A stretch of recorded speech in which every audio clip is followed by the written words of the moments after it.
Құддыс Ходжамяров намыдaki Cumhuriyetlik Dövlət Akademiyalik Uyghur Muzikалық Komediya Teatrının səhnəsində Azərbaycanның Arşın Malalan spektakli tamaşabın diqqətiga havalı qılınıb oturdu. Komediyanın ən qızıq paytları bilən biz dəl hazır siz bilən bölüşkə tayar. Ondaq bolsa biz bilən bilib olun. Mərhəmət.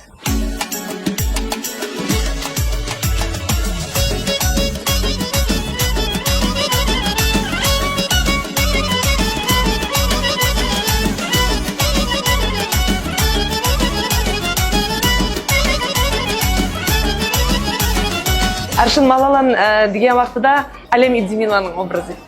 Күлкілі хиялер образда Мухиддин Варистің ойнаған рөллері уже менің есімде қалды.